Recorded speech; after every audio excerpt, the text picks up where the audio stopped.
Hey, how's it going? It's Grant, Shelby K.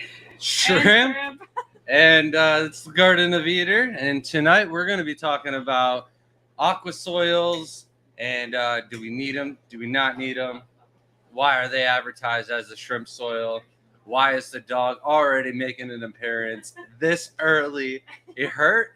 He doesn't hear, but he felt the intro, and he's like, "Oh, they're on. I want to make an appearance," and he's just creeping now. He's just, you know what I mean? He's like inching his way back in.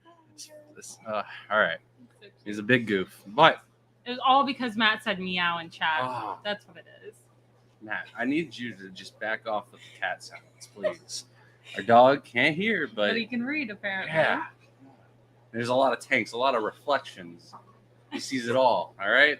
So tonight we're talking about shrimp soils, aquasoil, and whether or not you need them. So you're walking into Petco and you see this bag labeled as shrimp soil, and you think that your shrimp tank has to have that. And now that might not necessarily be true. It all depends on what type of shrimp you're getting. So let's start it off with Neocaridina shrimp. And you're looking at buying this aquasoil. Do you need it? Do you not? Well, the short answer is no. But you might need it if you're looking to do plants and you're a little lazy on the fertilizers and stuff like that. It might help, but 100% it's not needed. We breed thousands of Neocaridina a week in several ponds outside that have absolutely no shrimp soil in them whatsoever. Now, don't get me wrong. There are some ponds in the greenhouse where we got a little excessive and we dumped some bags of aquasoil into the IBC totes thinking that it was going to help us with plants. It was one of my decisions that I regret. I wish I had the aquasoil to do something in tanks inside. At that time in my life, I didn't think we would get to 500 or 600 aquariums in the house, but we're on the way. I just didn't know any better. And so I popped them suckers outside. Now what happens is my tap water, which I use for my Neocaridina, we use a little bit of prime to take out the chlorine. But other than that, our tap water comes out 170 to 180 total dissolved solids, around 9 GH and 3 to 5 kH. Now, this is just enough kH in the water that it's going to fight the buffering capability of the aquasoil. At 3, it's definitely going to basically neutralize the aquasoil. And then anything higher than that, you're just deteriorating your aquasoil a lot faster, especially with every single water change. Now, what happens is you buy the aquasoil as 5 millimeter, not milliliter. Those would be huge. All right, 5 millimeter pellets to 1 millimeter.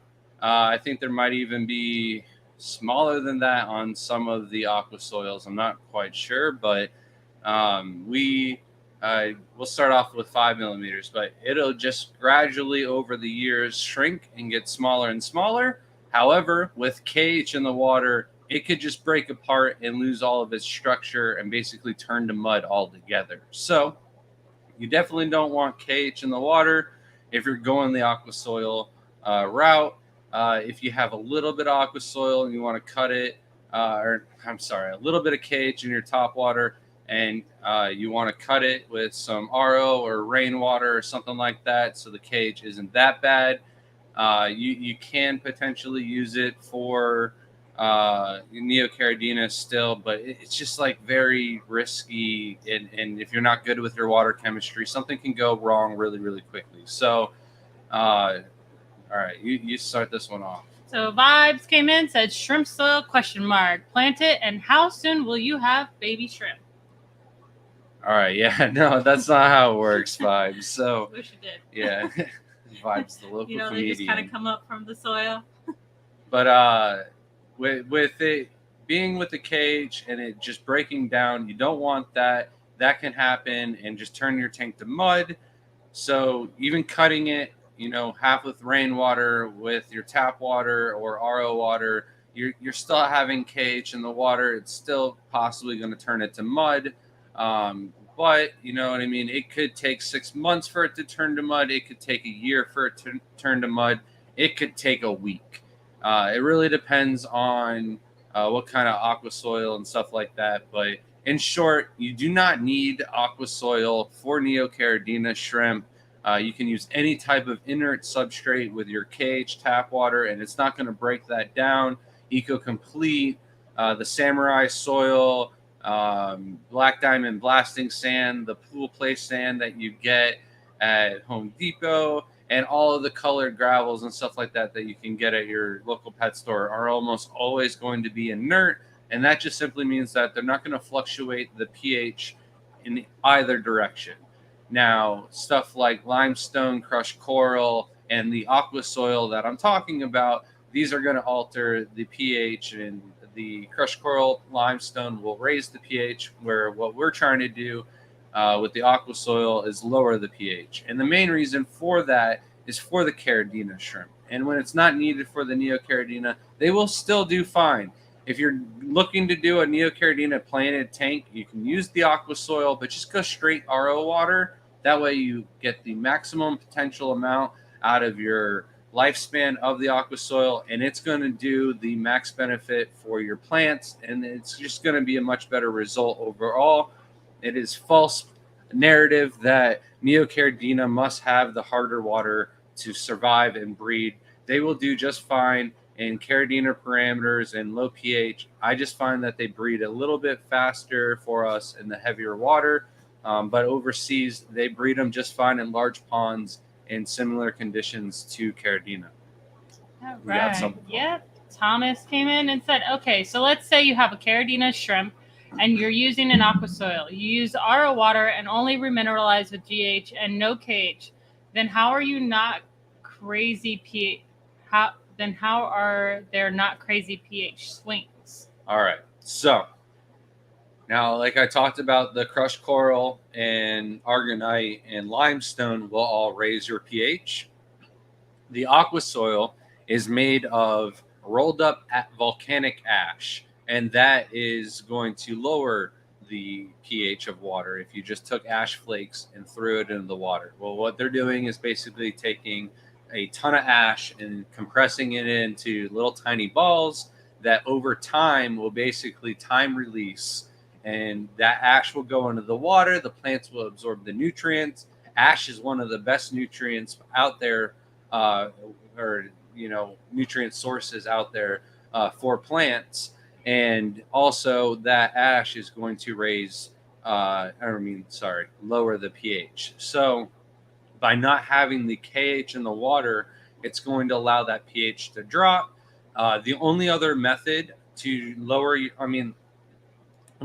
there's a couple other methods, but the only one that I've really heard of that might be like, someone actually is using it and working with it is the peat moss. There is a company out there that just started advertising the peat moss. I can't remember who it is, but they're advertising it for shrimp. I just haven't seen it in store, and I haven't looked around to find it online or anything like that. If it's not broken, why fix it? So the aqua soil works for us. I'm not really going to spend money unless I had time to do a video and knock out the differences between the two. But really, peat moss is going to break down. It's going to turn the water black or brown and be, all tannined. And then also on top of that, the peat moss is going to break down a lot faster, and then you're going to have to replace that. So to me, it kind of sounds like one of those things that they're just trying to sell you more product to keep the thing going. Also, it might be like recommended by some of the people at the pet stores that you can throw this into your tap water and lower the pH that you could possibly keep, crystal shrimp and stuff like that. And that's just simply not the case. If you're not going to go the route with RO water and GH only minerals, that peat moss is just not going to work long term, and you're constantly going to have to replace that in your filter or whatever you can to possibly keep down the detritus and the mulm and everything from building up in the tank. The only other method that I've heard of is Ted Judy. Did I get that right? I believe so. I always want to say like Ted Bundy or like the serial killers and stuff like that, but I believe he had a shrimp room going at one time, and he used muric acid to lower the pH in the system, and then the numbers and the loss and stuff like that. And he wasn't getting any breeding. I think he was just using it to lower the pH, and it just didn't have everything that the shrimp needed in the system. And he, shut down that whole project and stuff like that. So, to me, Aquasoil is a must, and that volcanic ash is what is actually preventing there from being any pH swings. I will talk about some pH swings though later on that can happen. Another good thing to mention on that, it was called Aqua Natural. They're selling at PetSmart already on that soil. The only other thing that I would suggest is they should have used advertisement for other fish too, because my Achilles fish love peat moss. This would have been a good advertisement for the Achilles fish. But most people who are making things like this don't even think about Achilles fish because they're like last on the rung, honestly. I think that most people don't associate fish and Achilles fish because you'll never find them at a store. So PetSmart's not going to sell them. Jamie did have a question. Says, what do you rate as your top 5 aquasoils from your experience breeding shrimp? All right. So you can't get the original ADA. So I'm going to throw that one away, and we're not going to use that. I'll talk about it later, but for now, it's not in my top 5 just simply because you can't get it. So the top 5 ones that you can get in order are Brightwell, then UNS is going to be my second choice, Tropica, Owasi, and then the Academa. And then, you know what, though? I'm going to add Fluval onto the list because right now I'm having no issues with Fluval substrate. Once it's cycled. But I'm going to talk about possible reasons why other people are having issues with it and their pH and stuff like that. So, what was your list? Brightwell, UNS, Tropica, Owasi, and Academa, which is a bonsai swamp. I'll get to that later on too. Back to me. One last thing. All right. Diego asked, with the weekly water change exchange, how often do you have to change the active soil? Now this is going to depend on what brand of Aquasoil you get. I have basically a list of several different types of Aquasoil, but if you're using no KH in the water from the very start, now there is several chemists and several people that I've talked to that say a cycle and the bacteria simply cannot start in your tank without any calcium in the water, and that there's like a bunch of information on the water or interwebs that says to add baking soda and stuff like that, and adding that into the water is basically going to start breaking down your substrate from day one. So to prevent that, you really want to take out any kind of crushed coral, oyster shell, any of those,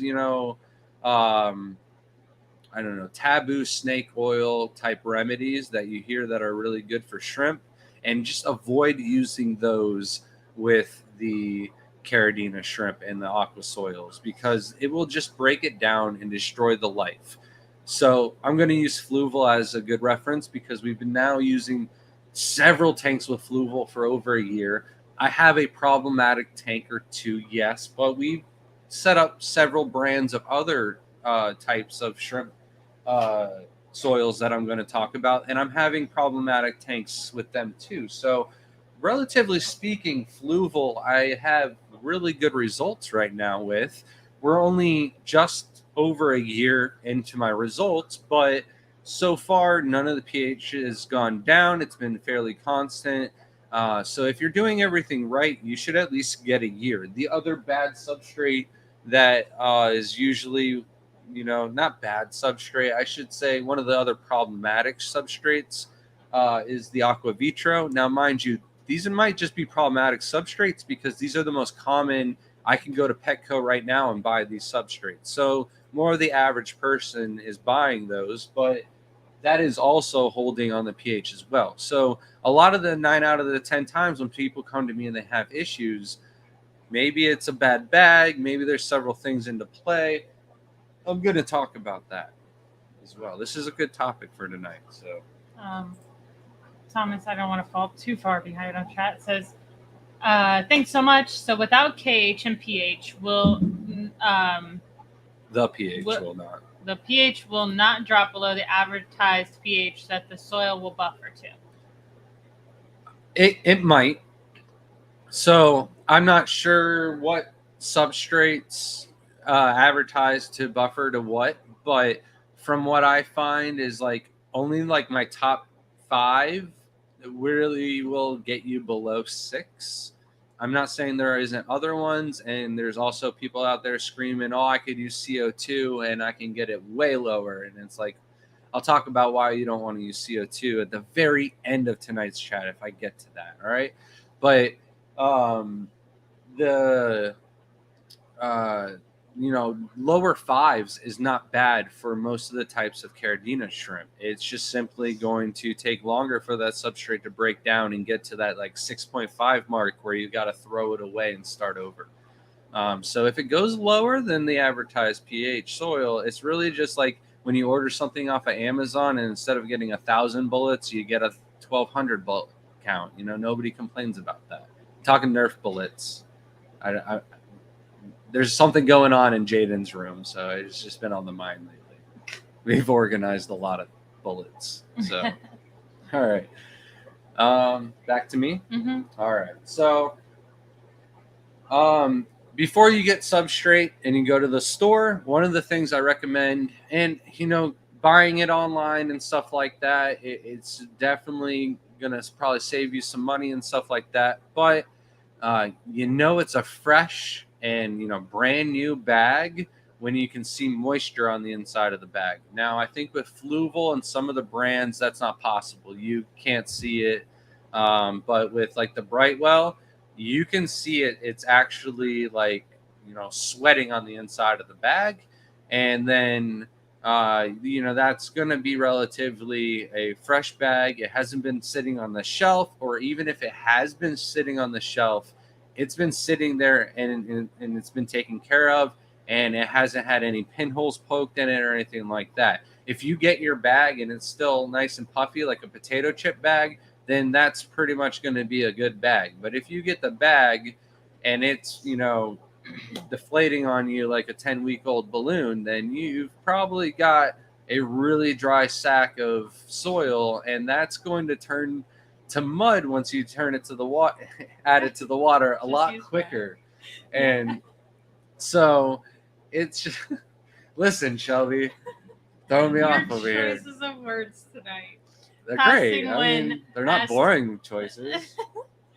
Passingman asked, what about using garden soil? Oh, you can't use garden soil because garden soil is just like whatever company is making that soil and whatever landfill that they're buying. Not landfill like people throwing away all their trash, but like debris fields and stuff like that. Oh, that sounds worse. I was a landscaper. I should know what these things are called. I don't know. Everybody takes their lawn trimmings and stuff like that, and that goes to another company, and they basically turn it to Aquasoil with a bunch of like manure that they get from the cow fields and other stuff. It's not volcanic ash. So the properties in there might lower the pH. They might also skyrocket it. I don't know what it's made out of. So, and that could change from batch to batch, where the Aquasoil, for the most part, stays consistent. Frank asked, have you used Fluval Biostratum? Yeah, we've got a couple tanks set up right behind us with Fluval Biostratum, and everything's running fairly well so far. These tanks, however, are not a year old yet, so I can't say so, but it does buffer the pH, right? I remember we tested it. Yes. Okay. Yeah, so far they're doing okay. Some of them didn't get down to the pH that we wanted, but Fluval, give me like 2 minutes and I can figure that one out. So continue. Okay. So I have a great edit, so. As long as you get a bag and it's like a potato chip bag, it's puffy with air, and then also on top of that, you can look through the bag and see that it's got moisture, it's pretty fresh. Then, you know what I mean, you can return it. If it's not, if you haven't opened it, most of the time when you open it, it's really a race to keep it sealed. If you open it and you dig in and it's all dried up and it's already crumbly, I'm sorry, but maybe you can get your money back for it. But it really is one of those things where it could have been your fault for storing it and waiting too long, or shipping it could have gotten dried out if the storage went hot to cold. I don't really know how the chemistry of the bags work and stuff like that through shipping. But I've never really gotten a bag of substrate. I know I've avoided buying bags from shows because they had a pinhole in them. Usually the older the bags are, the higher the chance of wherever they're going on the shelf and stuff like that. But like I said, if you use it for one tank, keep that bag zipped up with a rubber band and, keep it fresh as possible. The other thing is, fill it up with a little bit of water or something like that in a tank or something until you're ready to escape it or whatever. That'll definitely help if somebody accidentally opened up the bag. But you want to make sure that it stays moist and it doesn't dry out is my big point there. Are you going to talk about cycles later? Cycling the tanks? Possibly, yes. So, okay. So the fluval right now in the tanks that I tested are at a 6.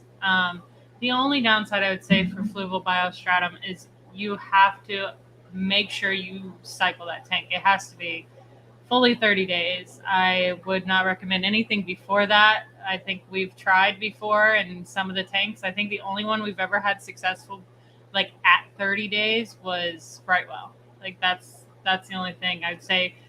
Algae cycle too, and just the water. Would you like changes. me to talk about the cycle? Yes. All right. Let's talk about the cycle. It's a Shelby request. How do we deny that, right?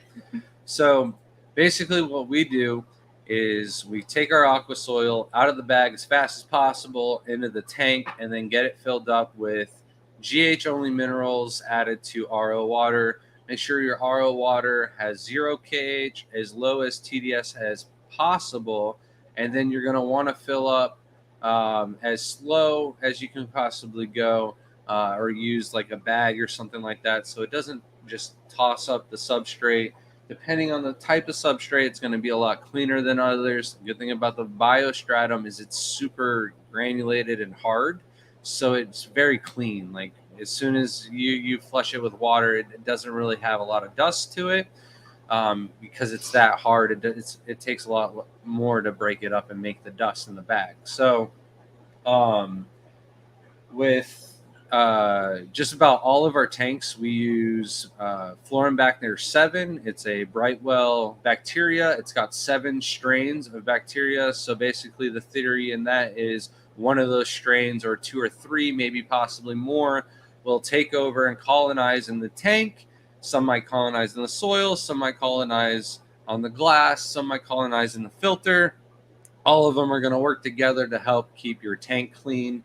And that right there is going to be your actual filtration. The hang on the back filters that, all the poop gets gathered up and stuff like that in the top of the filter, and then you're swapping those out. That's not actually cleaning the tank and doing any good. You're just taking the bacteria that's keeping the water clean, all fresh. So what we do is we don't really worry too much about the cycle. We feed it a little bit of Florinbacter, Florin multi, which is a Brightwell fertilizer.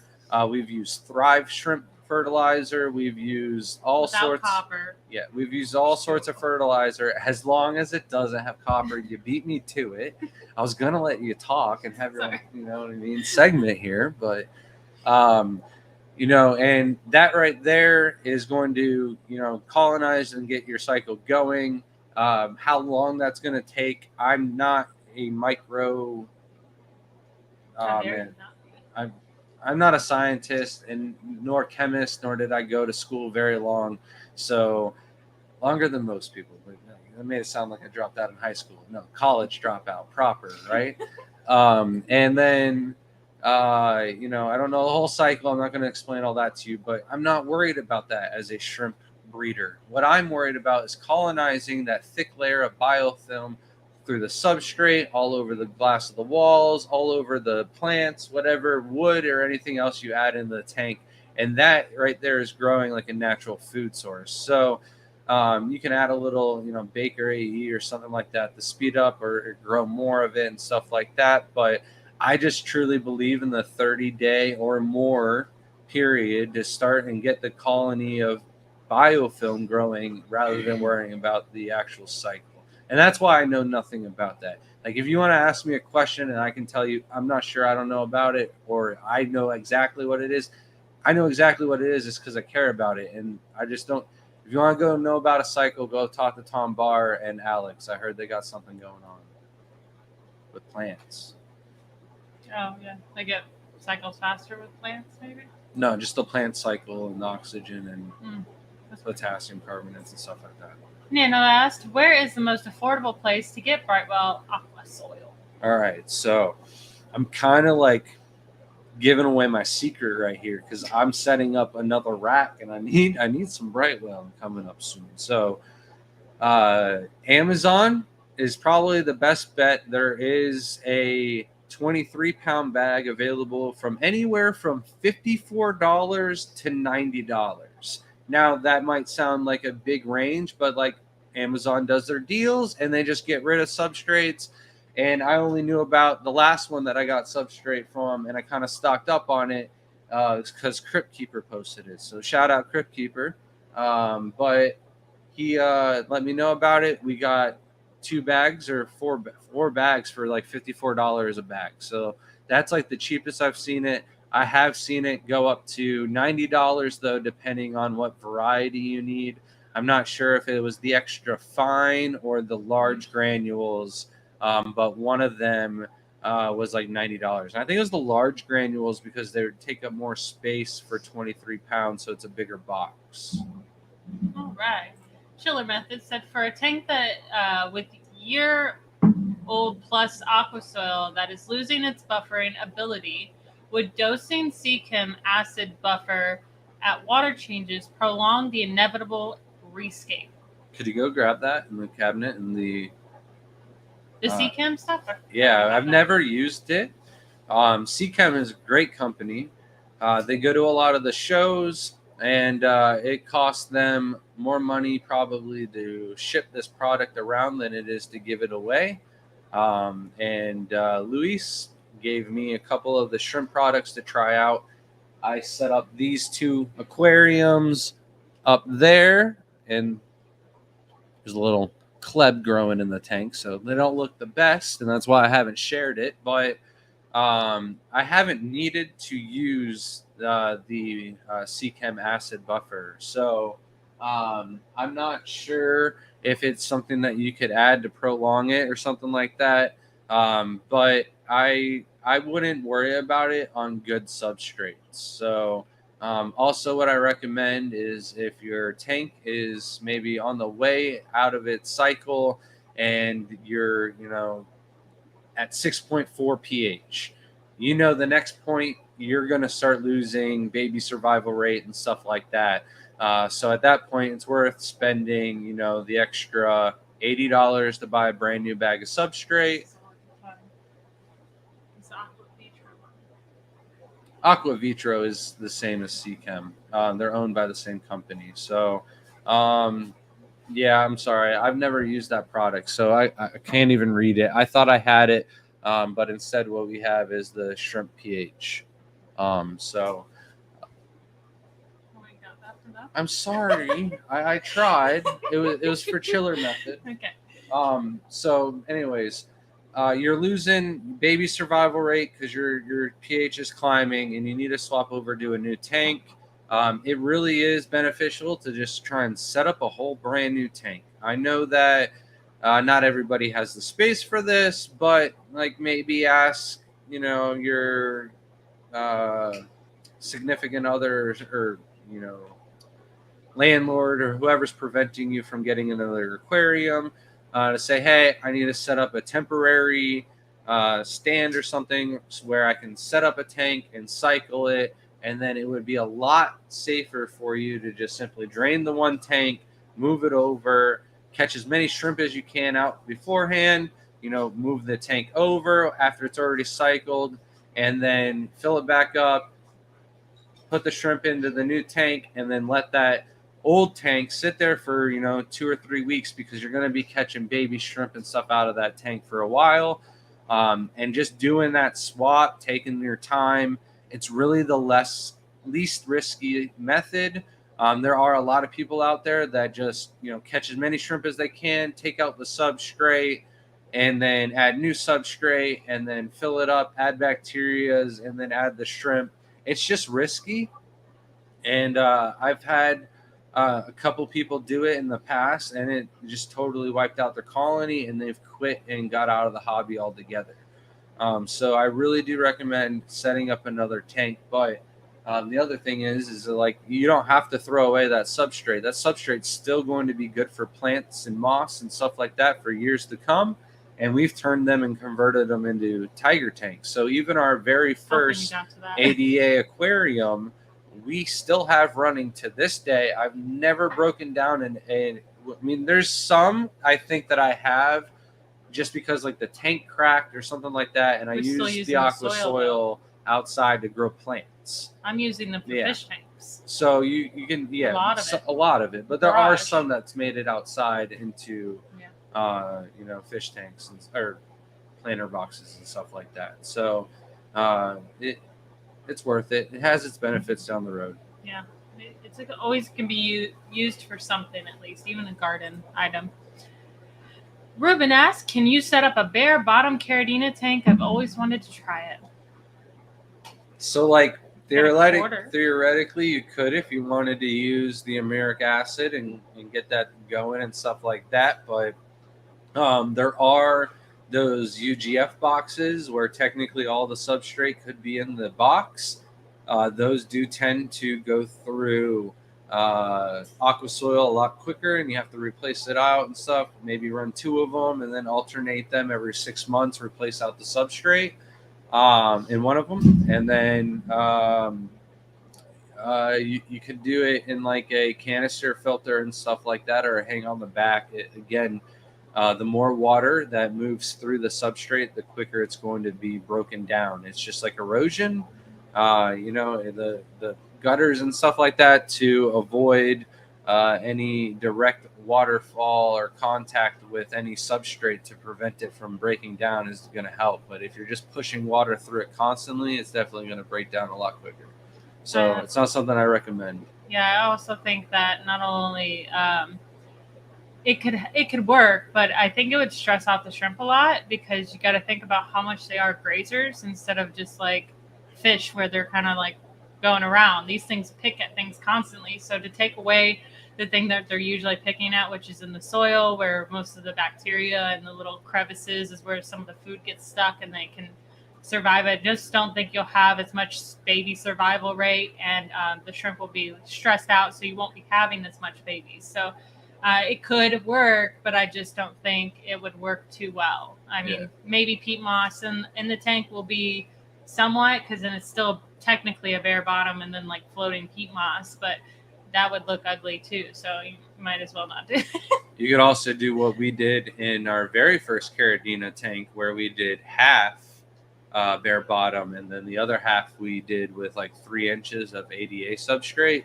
But the shrimp are just jerks, and they'll bring the substrate down there. So, it's just one of those things where I prefer it just to be a nice slope front to back, and not have to worry about the messes and stuff like that. Because whatever you're going to use to break down the pH, it's going to break down, and you're going to end up with more mold and stuff that you're going to have to vacuum up. And then the other thing is, like, there's certain fish that won't breed in tanks that are bare bottom because of the light stresses them out, because it comes at them from all angles, where they're not used to that in the wild, where they're used to light only coming from one place.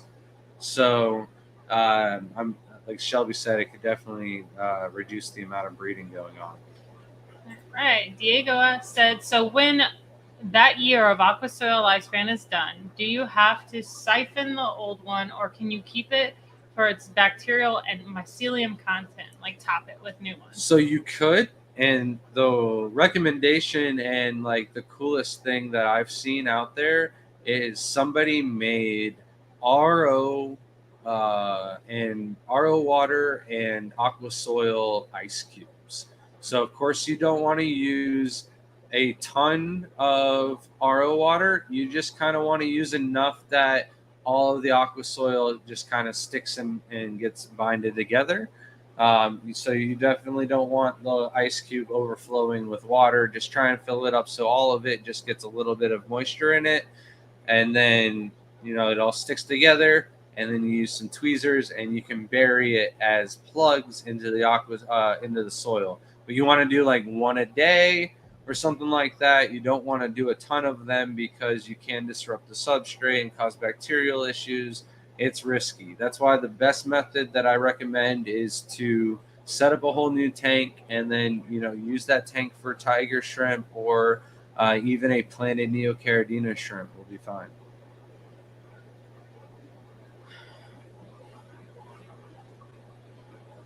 That was it for questions right now. Oh, I thought there was one right below it. I'm sorry. No, I thought it was a question too, but it's just a comment. Gotcha. Oh no, I lost my spot. All right. Well, on to the next topic then. Size matters. So basically, you've got, like I said, 5 millimeter all the way down to 1 millimeter. So most of them will be at extra large or extra fine. And what is the one I recommend? So they're both going to cost basically the same amount of money. With the 5 millimeter, you are going to get more in the bag, but it's not like you're getting more product because there's a lot more space in the bag. You're buying like potato chips where you get 40% air in the bag. So with extra fine, it's all dense and compact, not a lot of air in the bag, and it's not a lot of room for shrimp and stuff to crawl in and make its way through it.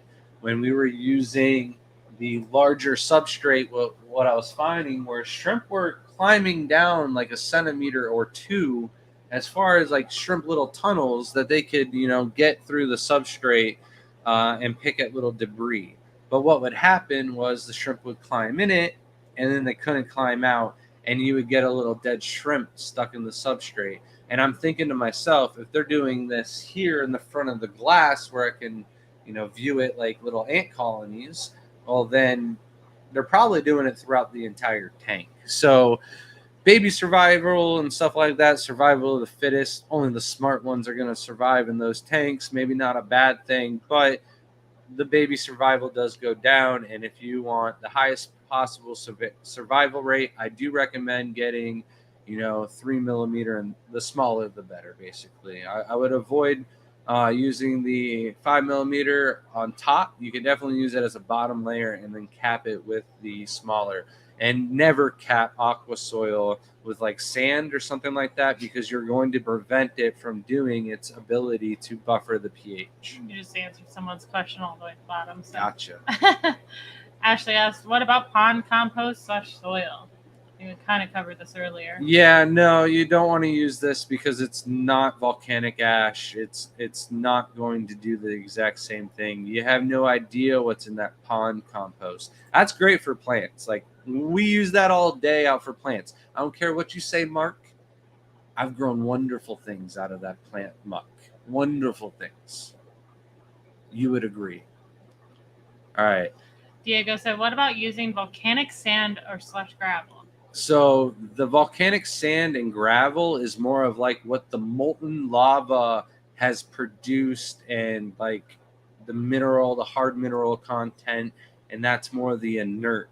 So the stuff that's not inert, the ash that goes up into the sky and creates those big clouds and stuff like that.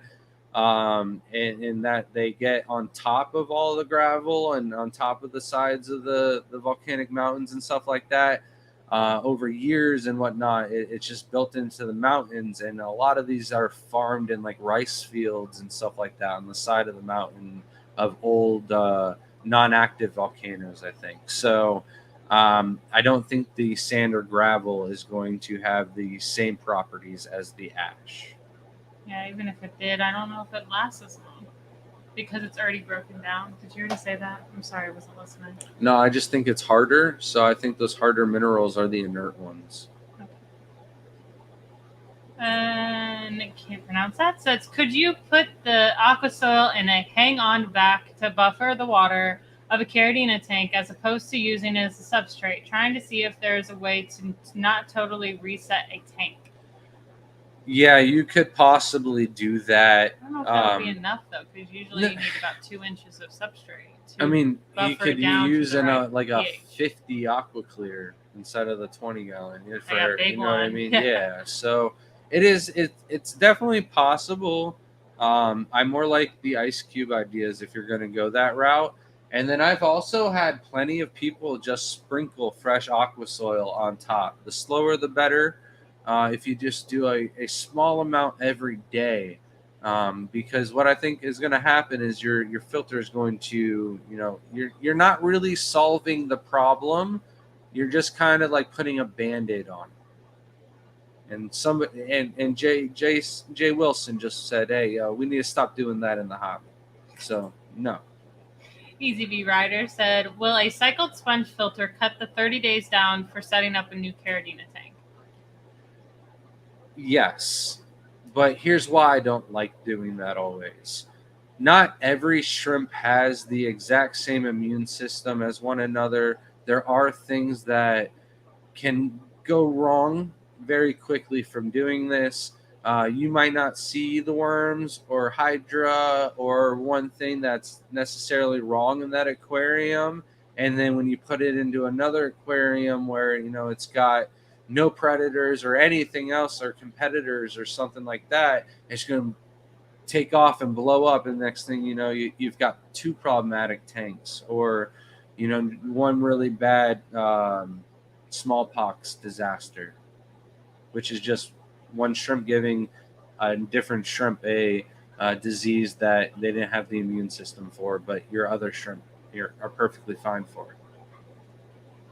I hope that made sense. But I wasn't listening. Nathan just asked if we hand deliver the shrimp to play. Does he need to place the order online or pay in person? Where would that be for? All right, and I'm all about cash if we're at an event or something like that. But were you like planning on showing up tomorrow at the door after I cut the grass or something? Hopefully after I cut the grass and not while I'm cutting the grass. Zen asked, I might have missed it if you mentioned it, but how do you feel about Contrasoil for shrimp tanks? I always forget about that soil. No, that's the UNS. Contrasoil, UNS, it's the same substrate. It was number 2 on my list. That's number 2 on your list? So it's basically the exact same soil as Brightwell. It's mined from the same field. It's produced from the same company. But both companies claim that they're manufactured slightly different, that they're different properties, or I don't know what the difference is, though. I can't see it. I do know that there was a point in time on the shrimp forum where everybody was complaining about bad bags of Contrasoil. And I guess something happened with their bags or their bagging treatment station or what happened, but that was never an issue for Brightwell. So it took me a very long time before we tried out Contrasoil. I actually had to get booed at the Keystone Clash to get a bag, but I won it fair and square. I always think it was a different tank. I don't know why I thought that was the one that took a little bit longer to cycle and we were having issues with it, but I was wrong. That's the one that's having a lot of babies in our cheetah tank. So it really is like the exact same thing as Brightwell from everything that I can tell. Richard asked if we were planning on coming down this weekend. I believe so. I might have double booked a date with you and Dane, but if Dane isn't on chat tonight, then no, we're going to see you, Richard. I want to go down to see you to the Everglades. I'm jonesing to go fishing, collecting, and maybe catch a chameleon. About it. Big Shrimpin asked this question. I did answer it in chat, but I'll answer it again. It says, what's the, with Brightwell substrates, what's the difference between Rio Oscura and Rio Cafe? It's just the color. So Oscura is black and Cafe is brown. You beat me to it. After size matters is brown to black. Yeah. All right. So you got the Rio Oscura fine, extra fine. Same with the Rio Cafe. Which one's which? I already said the Oscura is black and the Cafe's brown. See, I thought I was going to have a subject or a topic where I was going to have a question to ask her and she was going to fumble it and not know. The first Brightwell video, so let's just get that settled right now that I know that because I had to constantly. Shelby, I didn't do that because I thought that was already handled. She's running because the power might go out on the laptop. Hopefully not. Hopefully she's going to make it in time. But battery is low and is warning us. I should probably turn down the brightness. All right, that'll help. We saved us like 3 seconds. I got this part. You do the other part. Teamwork. Come on. 3, 2, 1. All right, we're good. She got it. All right, you can turn the brightness up. But in my experience, there's certain shrimp that just look way better on the Cafe or the brown, like the black tigers with orange eyes. If you like them a little blue, a little glossy, maybe a little rustier, they definitely hold those colors a little bit more on the brown than the black. You got to think a lot of shrimp have a little tiny bit of camouflage reflex to them. Neocardinas are like the best. Maybe Stardust or I don't know. All of them kind of do it a little bit. But the raccoons and no, not the raccoons. I'm sorry. The Aurora tigers and like blue bolts and stuff like that, I do find are a little bit lighter in coloration when you keep them on the brown than the black. But also the bigger difference is on the brown. I do find that there's like a 0.2 on average 0.2 pH higher than the black. So if you are looking for longevity, I would recommend the black over the brown. If you want to know which one's better, it's black. Foxy Fish is coming in with a $5 super chat. Says mermaid fun. Thank you, Foxy Fishes. Thanks for watching. Appreciate that. I still have yet to figure out how. So we have to. I tried doing a GIF kind of thing for the StreamYard instead of it being so much and like so obnoxious that it would just be playing down here or something. And it won't allow me to upload GIFs to our StreamYard. So we got to figure that out. But did we buy the new StreamYard? No, that's why we look like quality is just terrible. Yeah. So Oinky said, no time. Shelby and Grant, in order to prevent shrimp crossbreeding, do you think trying a tall tank, tight tank divider with low water level might be sufficient? Or are the shrimp/eggs so small they would slip by anyway?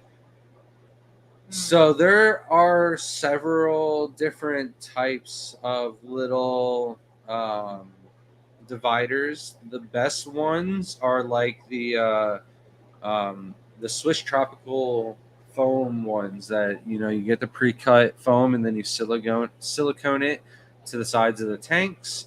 Those are pretty much shrimp proof, but like you always got to worry about these things climbing. I swear these things are beasts. They're Olympic champions of their own rights, and they will follow an airline tubing to the mountain and back, and they will land in a tank other than theirs. So, it's definitely doable, but you always got to worry about culling and just treat an intruder as a cull and, have a cull tank in case it's not, one of the other original colonies or something like that. Shady Grady says, have you ever tried using a plexiglass box filter to add extra soil to the back of the tank when the property stopped working on old soil?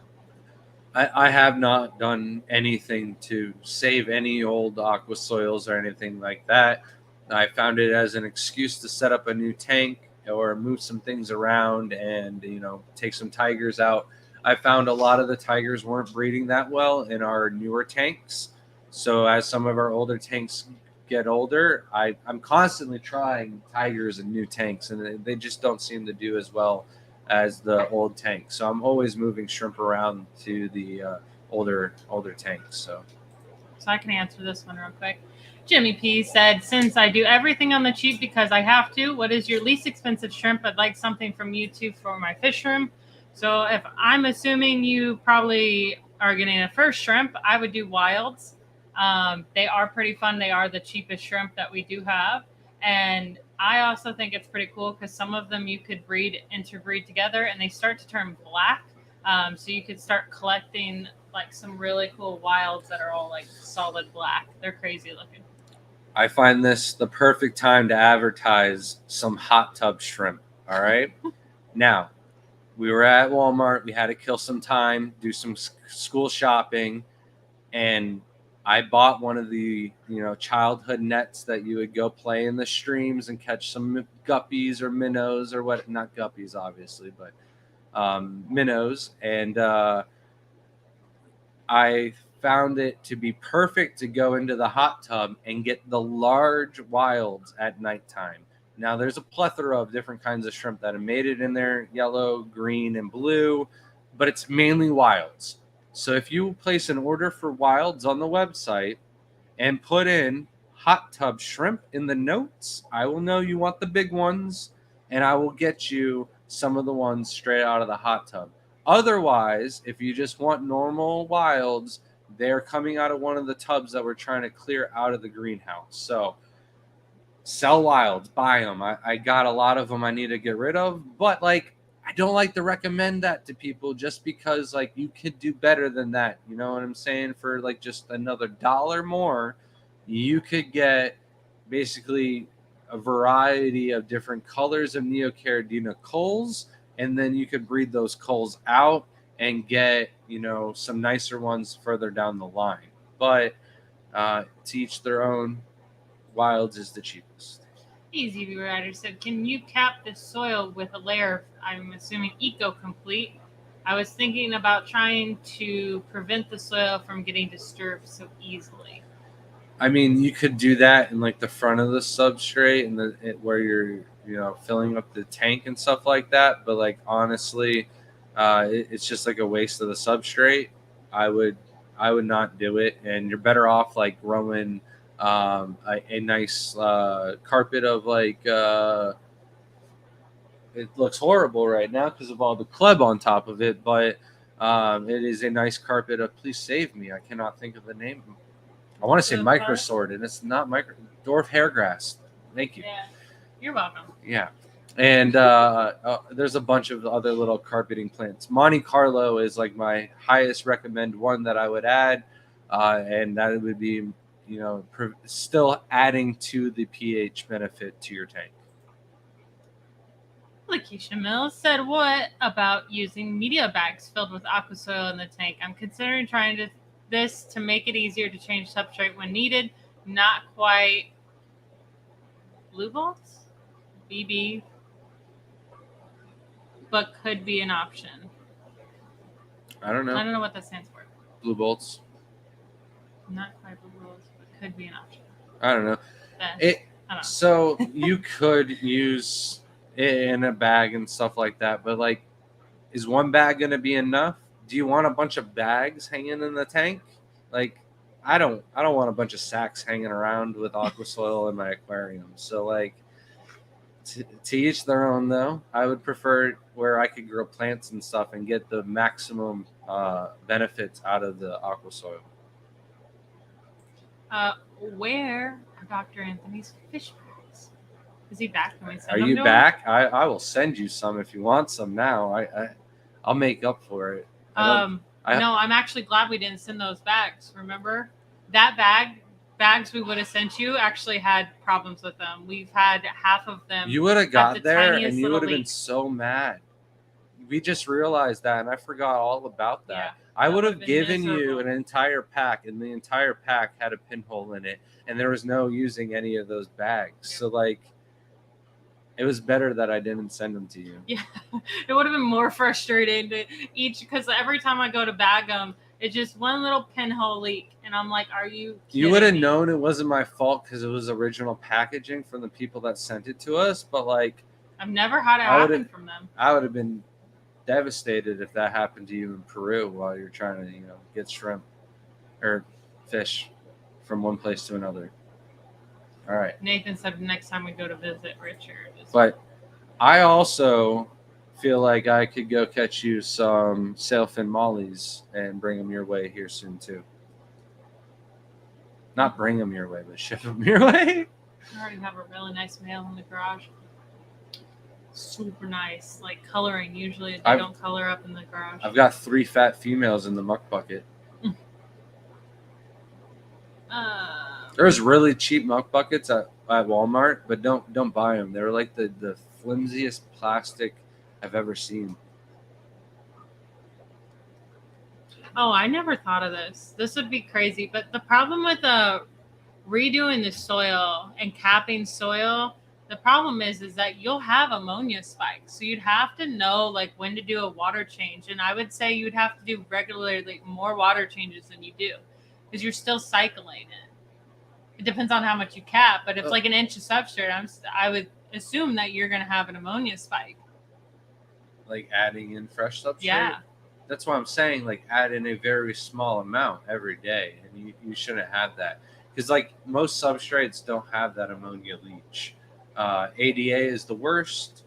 Brightwell maybe leaches for like a week and then it's gone. So if you added like a little bit every week, after maybe add a little bit the day before you do a water change, and then you do a water change, and then you know what I mean, you shouldn't have any issues with that. As long as your tank's properly cycled, it should take that ammonia out from adding just a little tiny bit every week. But you probably do it a little bit every day, and then maybe just if you're paranoid about it, check your ammonia levels as you're adding and then adjust appropriately. All right, we're almost an hour in. Let's announce a giveaway because I've got something I want to add onto the website and I just haven't gotten around to it. And we are being overrun with them. We have quite a few, not really overrun, but there's definitely more in the tanks, and I don't have grow out tanks, and they don't seem to like the Shelly tank like Jason says they're in, maybe because his Shellys and snails have grown up with each other or something.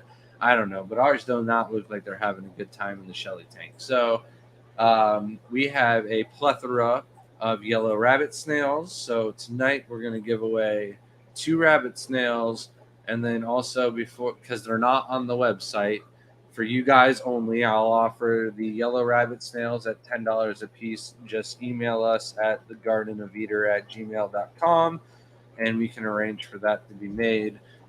Or you could just buy orange rabbit snails on the website, and then in the notes put, I want yellow instead, and I'll make that happen as well. But you won't get the price difference. So we just feel like we're going to give away some yellow rabbits, and then also we'll throw in a beautiful print of a red cherry shrimp from Sam Scales. Now we can add both of those in. What is the hashtag, Shelby? I already forgot. Rabbit snails. Hashtag rabbit snails.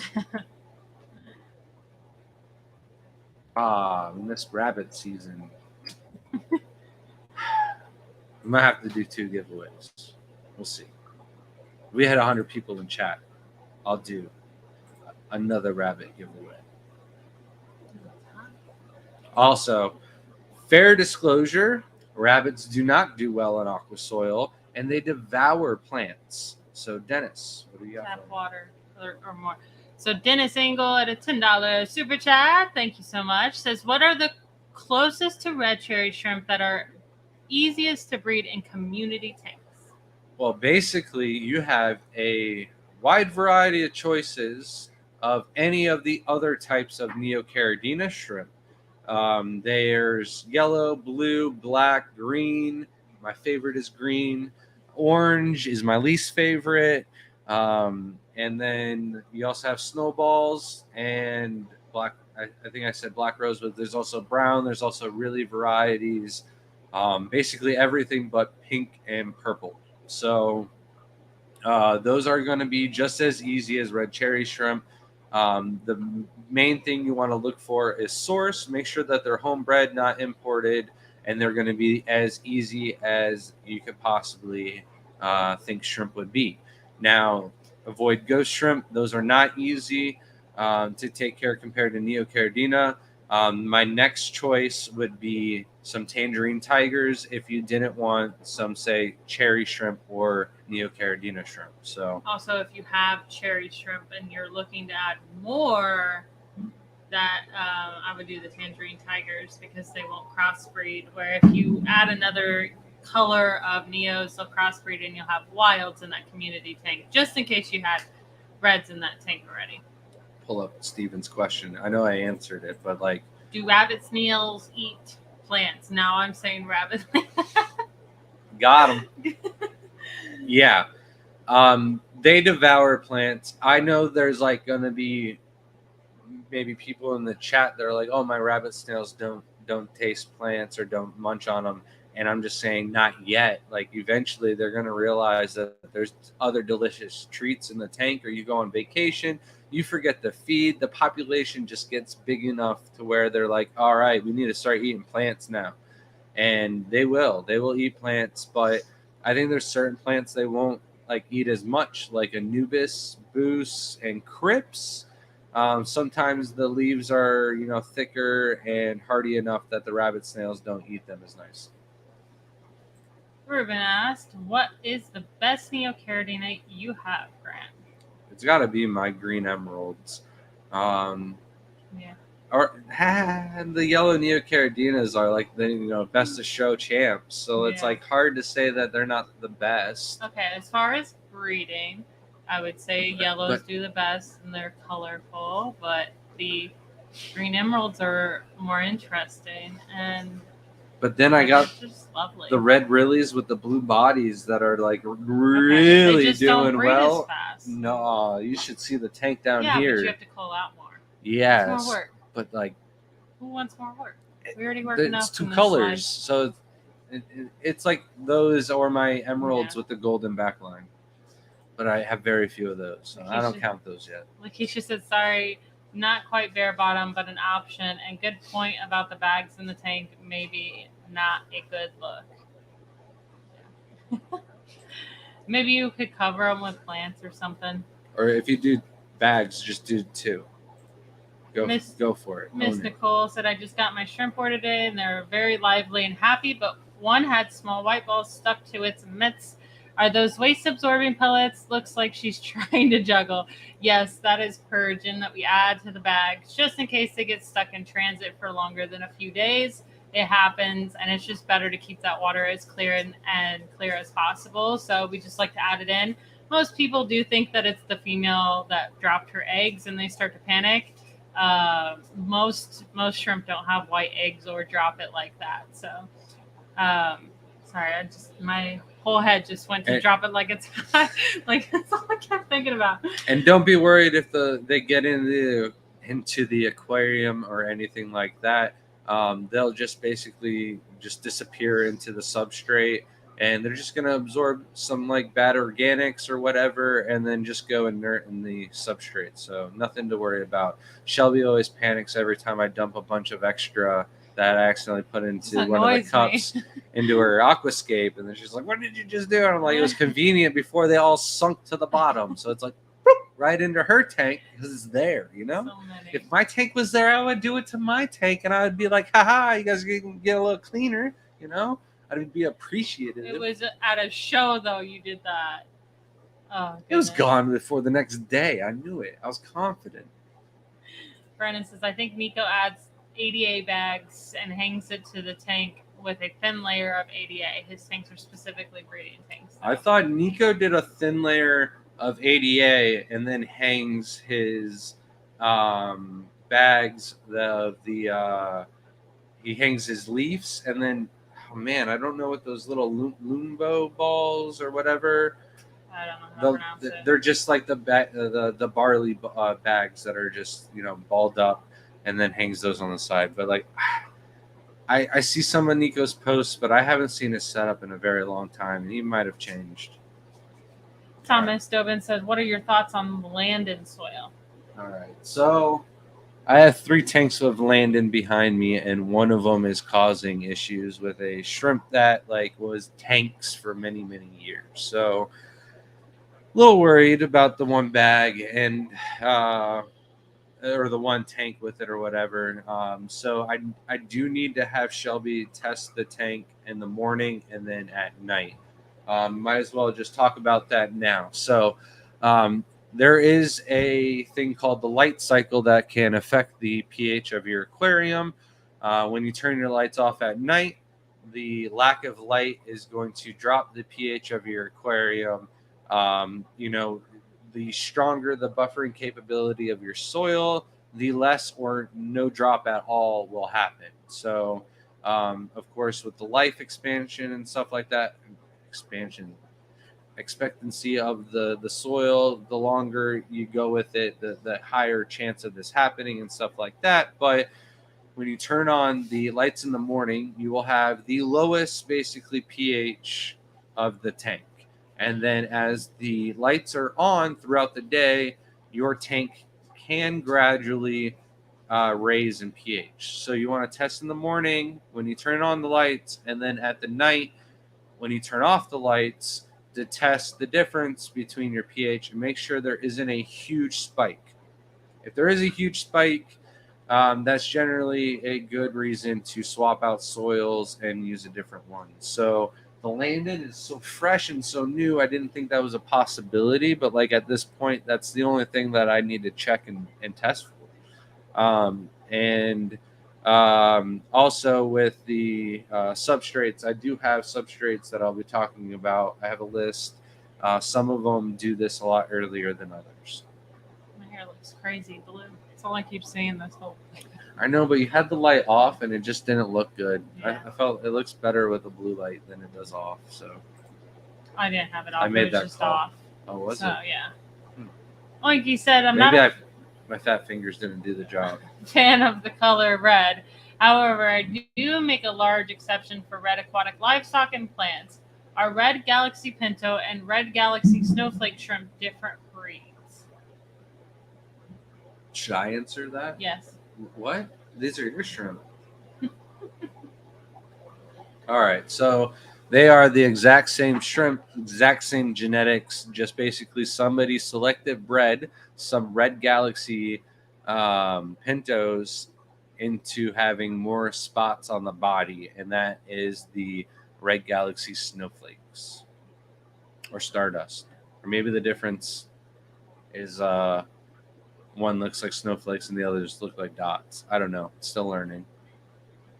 It's still going to be the same. It's just you could get them from different lines, but you're going to still be the Hold same. on. I took this picture. I don't know if Jacob is watching, but Jacob gave some shrimp to Shelby, and they're snowflakes with Shelby's galaxies. So we That's just added them convenient. in to increase the genetics of the shrimp. And please don't mind the cracked screen. I'm all about using something until it is no good anymore. And I can't believe that thing is still kicking with Stop a cracked talking screen about for it. so long. You're I want a new curse it. phone. Jinx it.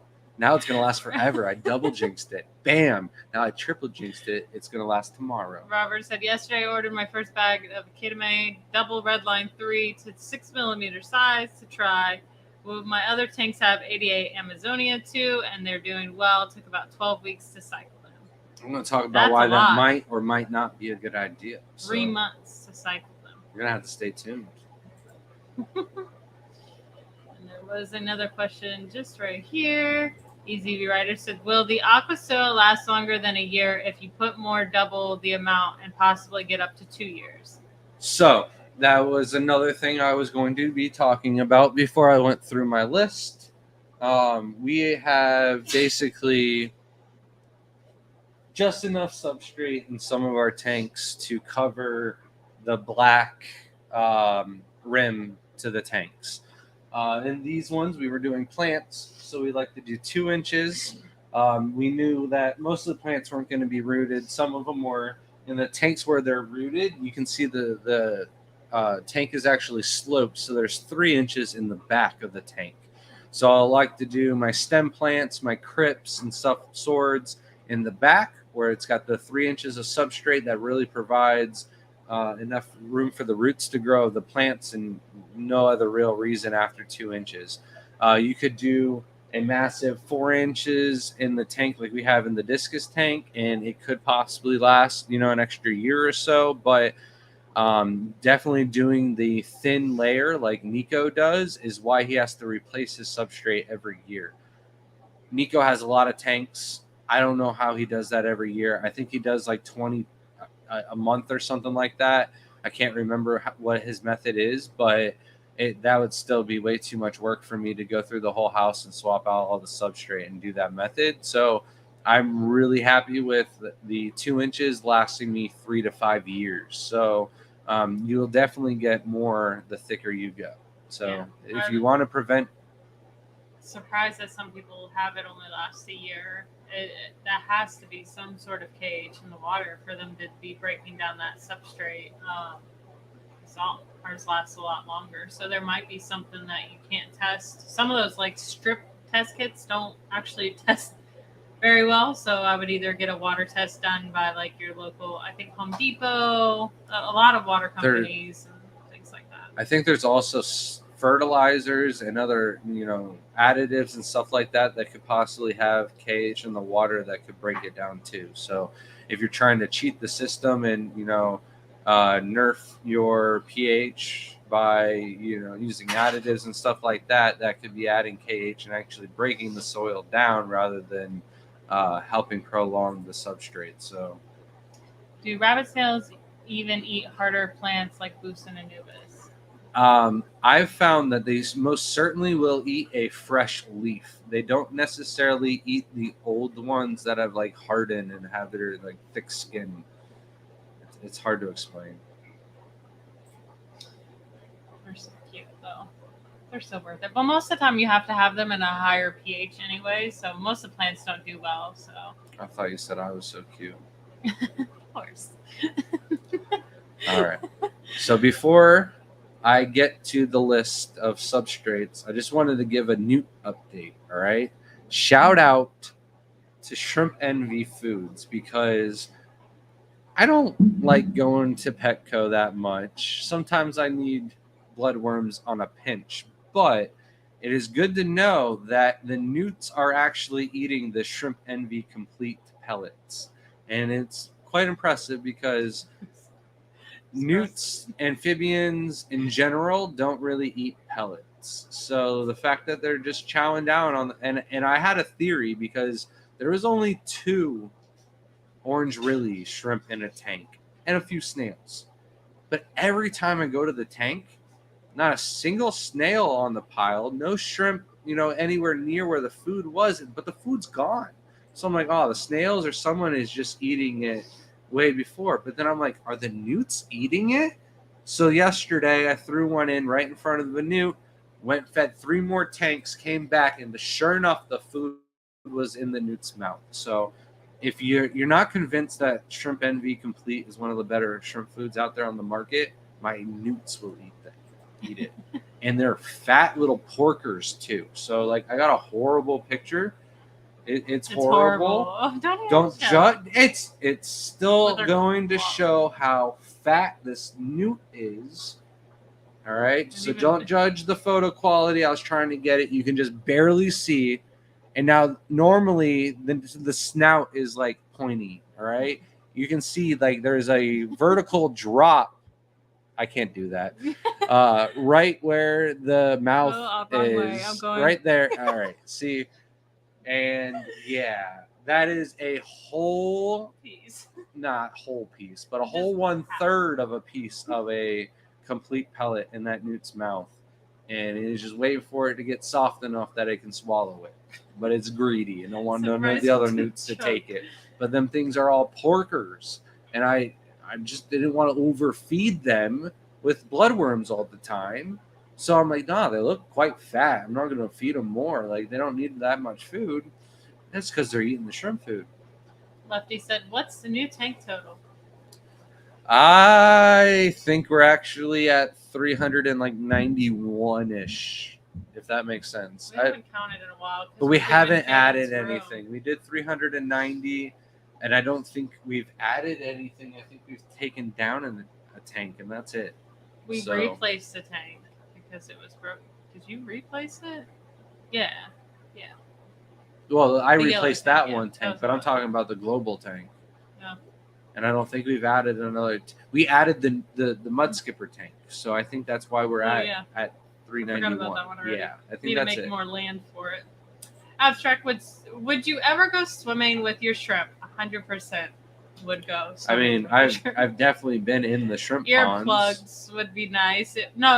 I mean, an only shrimp tank. I would think that's what they're talking about, because like we're not really interacting with our shrimp in the pool, like in the ponds and stuff, but I guess in the ponds, yeah. I'm chasing them down, especially if they're a cool color. Yeah. I've had some like crazy ones pop out in the hot tub.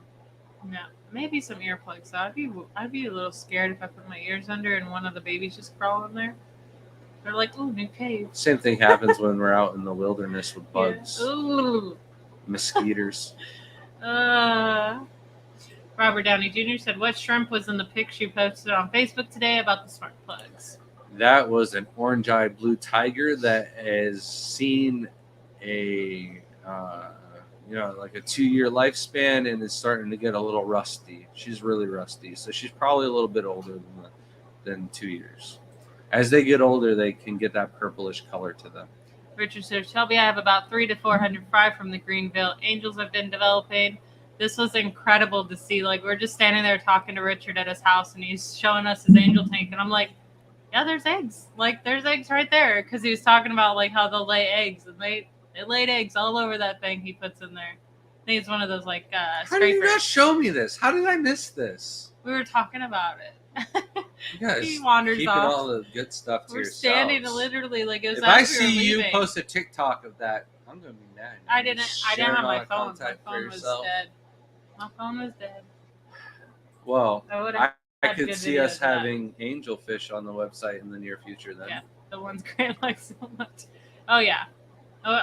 We fell in love with like a pure black angels. Now, throw green on them, Grant's got to have them. Like, that's the only thing missing about our I just thinned out our angel collection a little bit, but it was a good thin. So that way we could start working on the ones we have.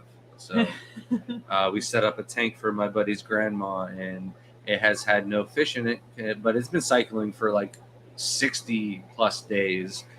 So it was overdue. We put some angels and some tetras and a couple hundred hot tub shrimp. Passing Wind said, "What is hooker moss and what makes it more expensive? Is it rare?" So it does grow slower, and it is not that much in the hobby. So it is a little bit more rare when it's considered a rare one. You could find it in the hobby compared to some other ones. It's just newer. So when you're talking Christmas, weeping, spiky, flame, and all those other like common types, you're asking what it is. So it's definitely one of the newer types.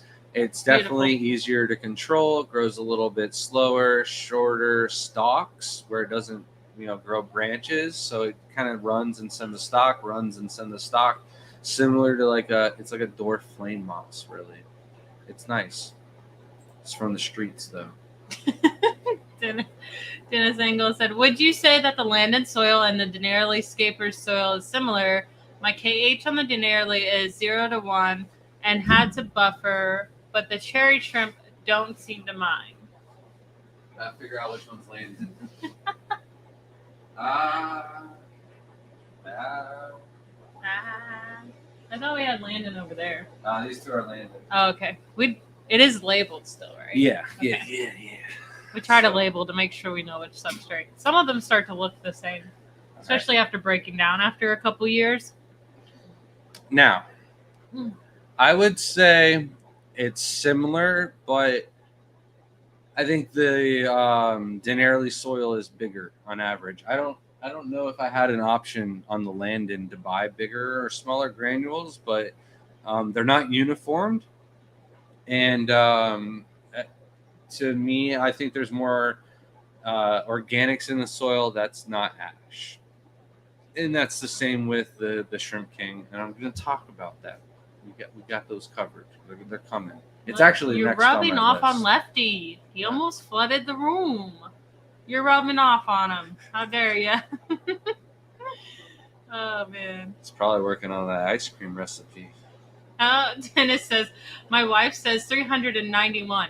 Why? Because we haven't done 600 yet. Wow. 300, like it starts slowly and it starts to progress. You never know. Maybe she'll change her mind and she'll find something in the hobby that makes her want to get some things. And then you'll be able to like 100 before you know it. You never know. But it's actually pretty relaxing. One of the things that really enjoyed for me is when people started coming over and how much they enjoyed looking at it. So it's a really good icebreaker for people coming into the home. I'm really hard and shy to know what I'm talking about, but like when someone asks me a question, it's easy to answer. So it gets you starting on a conversation. So the more we had, the more exciting it was. The more, what is this? And then like, kind of like being a little crazy too. It's enjoyable. So today I watched a video of Camp Kennan visiting a tortoise breeder.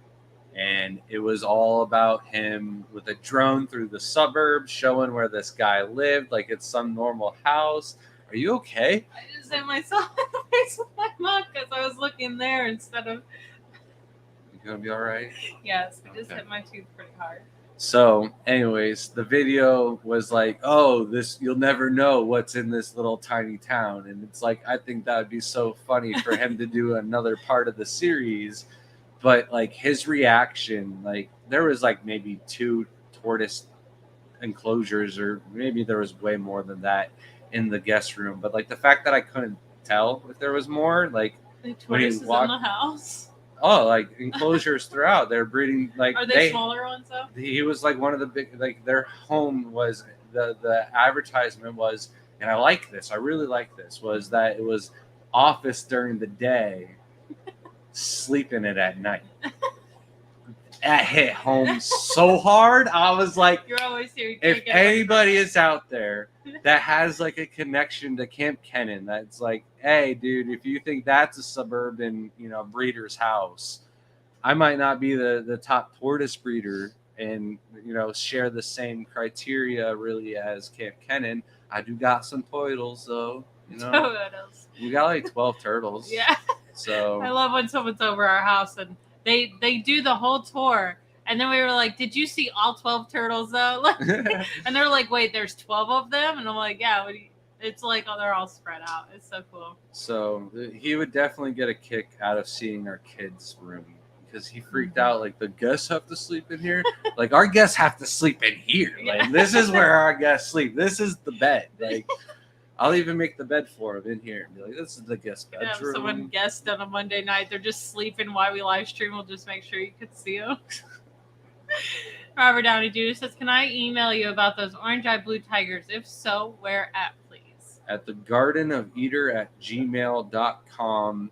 I sell mixed grade for $10 a piece, and I can't promise you if any of them or all of them are going to turn out to be rusty like that. That's the problem. It takes a while for them. It's definitely aged with that. And I only sell 1 centimeter-ish shrimp. So those are juveniles around 2 to 5 months old for tiger shrimp, maybe 6 months old. So you still got like a year and a half before you've got that desired trait popping out. Sometimes it comes a little sooner than others, but like, it's usually after that 2-year mark. It's when you know they're old. And it's way more impressive to have like a 6-year-old one that isn't rusty. So it's more common for them to have it. So Passingwood said, is there a way to handle the tiny brown snails? They grow fast. Yes. Zucchini in the tank. They'll climb on it. You're going to take it out. It's going to take a little time consuming, but you can also, if it's a fish tank, throw a pea puffer. They'll take care of that in 1 day, and you'll have to have more for that pea puffer. So those things devour them. But the quickest way is to throw a cucumber zucchini, any type you're of going to food have in to the do pool that now. constantly, though, because they've already established. You're better off just accepting the fact that they're going to be there forever and just feed your shrimp appropriately, and the snail population will not get out of hand. And then if you want to, you just pop some snails and you got free shrimp food. That's true.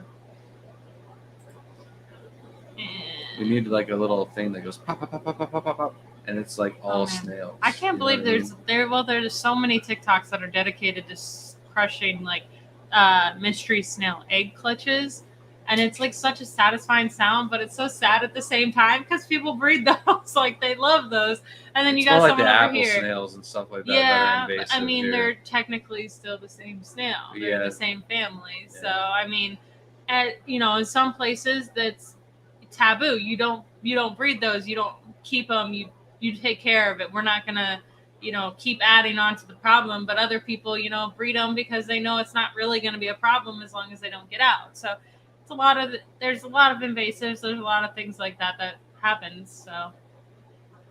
And we're never going to take care of the problem. I'm just trying to like save or preserve the issue so like the next generation can just see some of the natives. Like I'm so happy the other night we saw 2 green native tree frogs. So the work I'm doing against the invasive Cuban tree frogs is definitely working. See, Abstract says, just got 3 more tanks, 2 geckos, and a mantis. Is this a praying mantis or is this a mantis shrimp? Says nowhere near 391, but up to 36. It goes quick. It's probably a mantis shrimp. That would be cool. Nah, most people 2 geckos and then a mantis. I'm assuming praying mantis. Mm-hmm. It's just a really popular, and they die so fast. It's the only reason I haven't done any praying mantis is because their lifespan's pretty short. It's kind of sad. Is it time? Nope. Free to play said, off topic here, but what do you do when you have an insect infestation in your house with so many shrimp tanks everywhere? I'd assume pesticides are off the table for you. The one thing about any insect infestation depends on what it is, because all of them are different. But the main thing is making sure it's clean. So you have to have a shop vac for anything like tanks, because you need to get into the cracks and crevices, vacuum everything up. But insect infestations usually only thrive on water and food, and if you take that source away from them, they tend to go away. So that is like the number one way to take care of any insects. Answer a little bit harder, but you want to protect the outside of your home and then just keep the home inside clean, and you'll usually never have any issues. Our biggest issue is like when the kids were like first brushing their teeth by themselves, sugar ants or ghost ants were attracted to the toothpaste. So like that was our first issue where we had an infestation or a problem, and basically we're able to like spray the walls in the bathroom and they're not going to have any issue. You just like, if you're going to spray, make the nozzle more of like a jet stream rather than a mist. That way it doesn't go into the air. But we do a lot of like the treatment around the house. So every 3 months I go to Home Depot and I buy like basically a different brand of pesticide each time, because if you use the same brand over and over, the same chemical, they build a tolerance and then you have to use more, and then it's just like I really believe like there's just going to be those certain brands on the market that are going to work for a certain amount of time, and those are usually the bigger brands, and you just rotate through them and they're going to get the job done. You just might have to use more of one type than the other sometimes. Nathan said, how many tangerine tigers would you say I start out with? A newbie, 20 long will be the tank I'm using. We recommend usually when anybody starts any kind of shrimp tank to use 1 to 2 shrimp per gallon. And with the tangerine tigers, you could easily get away with 20 shrimp. It's more like that satisfaction, if you're, wanting to see shrimp out all the time and you want that instant gratification, buy more shrimp. You're really not going to, probably overdo it on it. So just basically, after 20, you're doing good. I don't know why we didn't think about doing an actual tour video. Grant just got like TikTok videos, but Yeah, we should do a tour video of Richard's. This We so were running nice. out of time because we did it on a When we Monday go and had to back, get though. home and My still eat phone was dinner dead. and get here before the live stream started. So My phone was dead. I definitely did a TikTok tour video, so you'll get it. You'll get a short tour, but not what's in every single tank tour. Richard should be one day. Yeah, he's done a wonderful job, and I've learned so much from him already. He's super and knowledgeable. The Moina are doing phenomenal, and it's like my favorite feeder now. Like I'm gonna have like too many jars, and I'm gonna look like a crazy jar lady. Why you need to just set some cultures, and I'll go behind you and fill them up with water. Shady said, "Don't forget Jaden's Armory of Nerf guns. You guys have more attractions than Disney." Yes, that was like the coolest, most exciting thing we've ever been able to do. And it did take a lot of time to do Jaden's room. So I hope that people do enjoy this. Me and my dad worked endlessly. Like my dad was on his hands and knees doing all of this pegboard. It is everywhere. Oh, the ring light. Sorry. No, I was gonna point these right here are tanks on that side. We still have so much pegboard room that Jaden can buy guns for like the next 10 years for every holiday, and we'll still have room.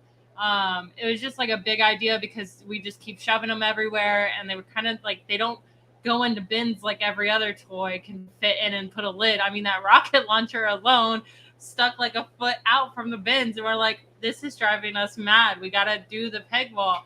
And I mean, this has been years coming, so it was so nice to finally get that done. Thank you again to my dad for all his hard work. That could not have been possible without him. And the coolest thing, I don't know if anyone saw, that actually all of those guns are loaded and ready for anyone to come into his room. So, you know, this is a fair warning if you come take a tour. Jaden's just in there with the rocket launcher. Yeah, pretty cool. To actually get into his room, you have to survive the barrage. It's fun. He really enjoys it, and it's something cool for all his friends to come in and see. Because if they don't like fish and they think that's weird, at least they'll think he's cool with his Nerf guns and his Fortnite. So he really enjoys it, and it was kind of like living out our childhood dreams. I didn't have Nerf guns, but like I would want to do something with that, like my video game systems. Yeah, my parents didn't let me play with guns, so it's definitely cooler than my room. Sorry, Dad. Happy birthday, but sorry. Jaden's got a cooler room than mine. Ooh. Richard said the neorites we gave him are laying eggs everywhere in the brackish tank. Grant actually caught all of those. I was over busy making a TikTok. And he was over there. I didn't catch any of those. I mean, I caught a handful. Did Mark? I caught like 4 or 5 of the ones that had stripes. Like I was going for the cool ones. Mark was just like grabbing tons of handfuls of neurite snails all over the place. Let's draw this in 8 minutes or 7 minutes now. 7 minutes. Yeah. Okay. Brandon said, "What about termites? The whole shrimp room would have to move, right?" Depends on how much damage it is, but if it's damage in the wood that you already have, absolutely, you would have to take care of it. Most termite actually is you do it around the house. You're digging pegs down. There is some in the house, but it's more like a gel, not a spray. So as long as you have wear protection, there is no reason it should be getting in from out of the tanks to in the tanks unless you touch the tanks. So it's not a spray, it's more of a gel and there's like little tubes that go outside. Also, like the industry uses like a mix and they fill it up with water and they dig a trench and basically they poison the babies. So when the babies hatch and then go into the hive or wherever they're eating the wood, it brings the poison to them and it kills the entire colony and stuff like that. So hopefully, you know, if you have termite issues, you jump on that and take care of them before they do any, you know, real damage. So, but that's why we treat around the house so that way the termites don't become an issue. Alan says, "I have a terrible roach problem, which is something new to me. I've never had until I got aquariums. Does anyone have a solution to get rid of them without killing the shrimp?" Absolutely. So it depends on which roach you have, because you live in Florida, so you could have the giant palmetto roaches, which like there is not much you can do other than laying pesticides outside and around the house. There is other ones that are, like I said, a gel would be your best way to go. So some I don't like the gel. I disagree, because the gel, the roaches are going to eat the gel, and then the first thing that they're going to want is water, and then they're going to fall into the tanks and die and possibly kill the shrimp. They have those traps, those sugar water traps that you put out. You could do. They would lure them over a fish tank. Yeah, but realistically, I don't know if they have it near you, but there is one near the Pasco Club.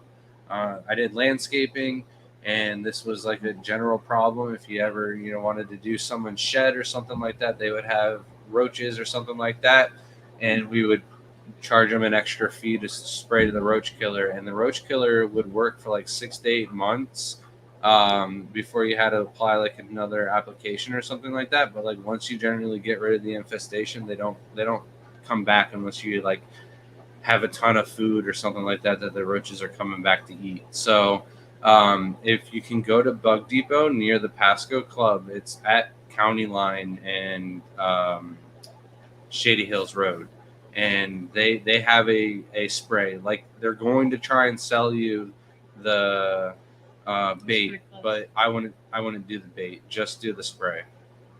And this is cool. Carl said, for a non-chemical approach, use diatomaceous earth on your floors and things. It scratches their exoskeleton, waxing coating, and dehydrates them.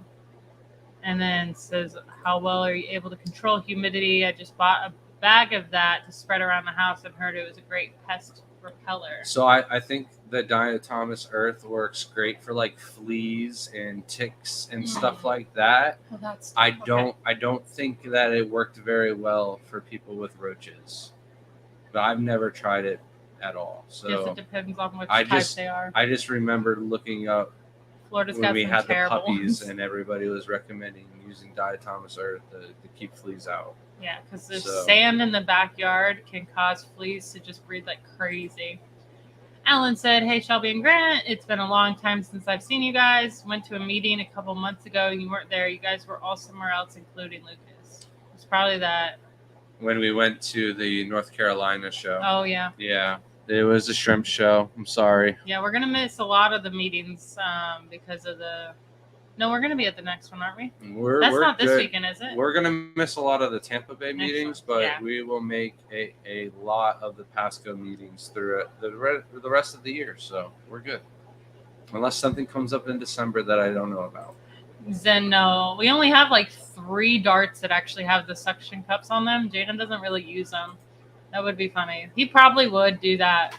I wouldn't doubt it, but we got like 1,000 of the regular ones, but we bought them off of Amazon, and the ones on Amazon are a little harder. China. And it's like they made them harder on purpose. It's just a cheaper plastic. They don't care about what happens to our kids. It's so funny. We should get the suction cup ones and then just do a contest and get different colors and see who can get like the most to stay on a tank. That'd be fun.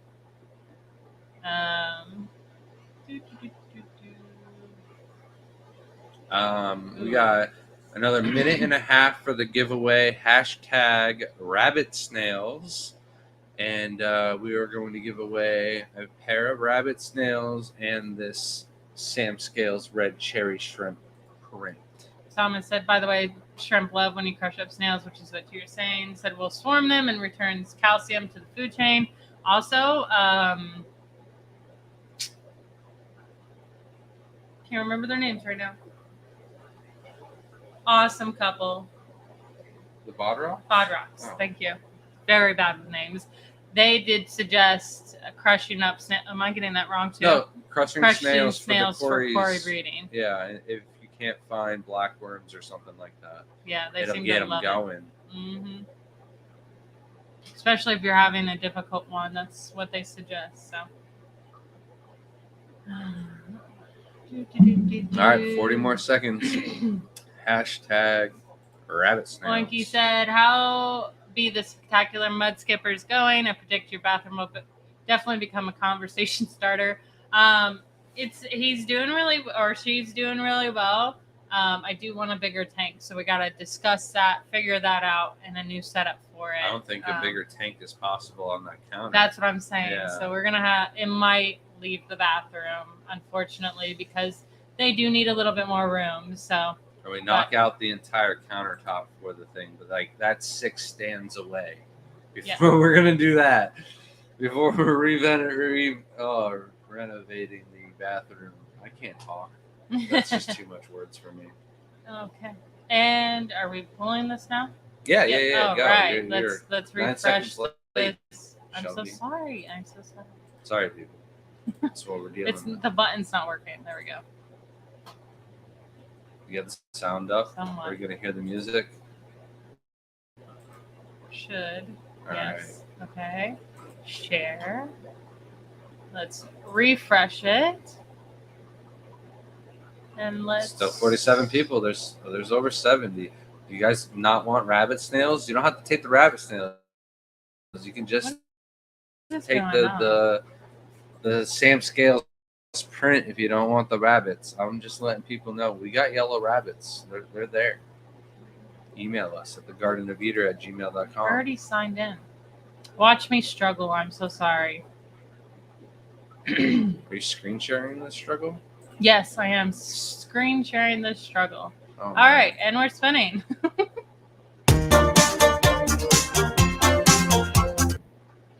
We won!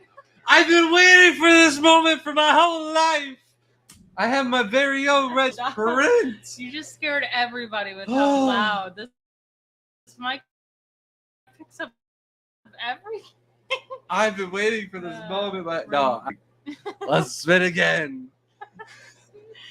Oh my goodness. Soon.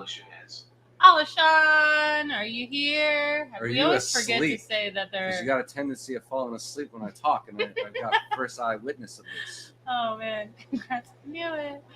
Oh, let's see. Make sure you're here and comment, or we got to draw again. He might be here, but is he awake? That's what I need to know. So There's been a lot of deep talk here about substrate, and I don't know if that's Alishon territory. Jamie said he just woke up, my man.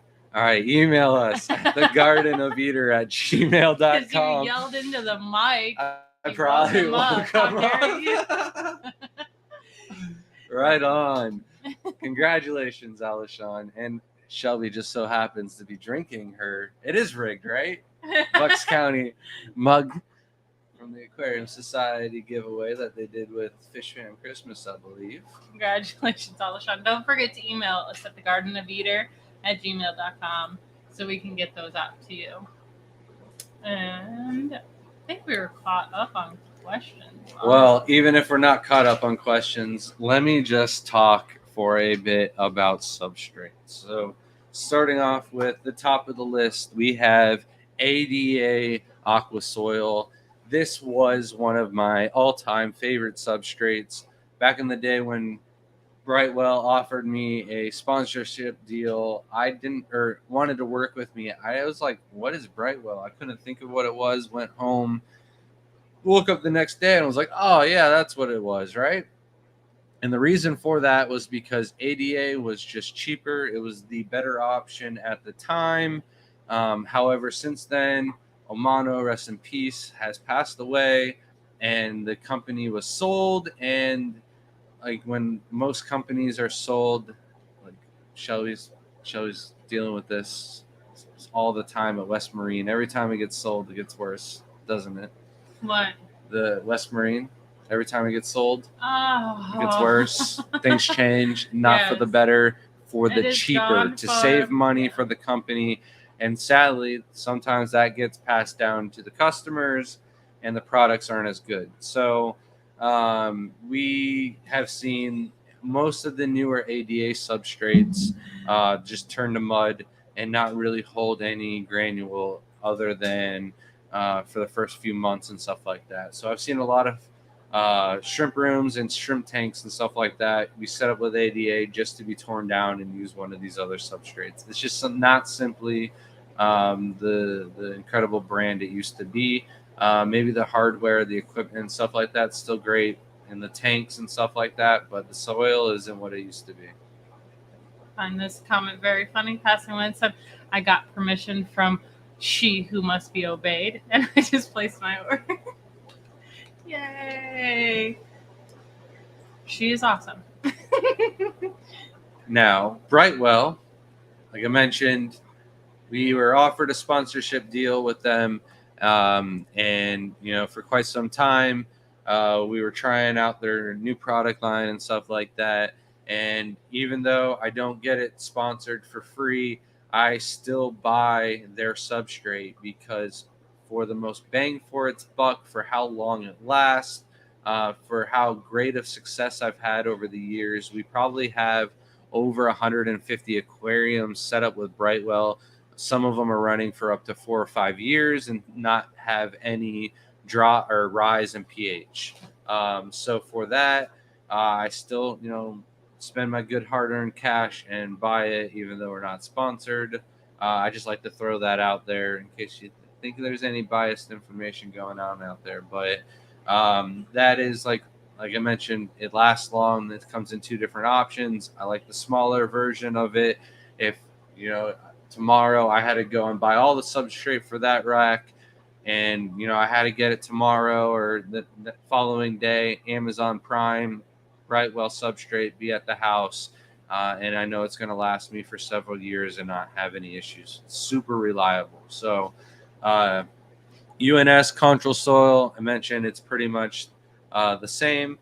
QJF Aquatics just asked where do I buy it. Amazon, continuum.com. I can't remember how you spell how it's spelled, with like 2 N's or 2 U's, or it's got like 2, one of those things, right?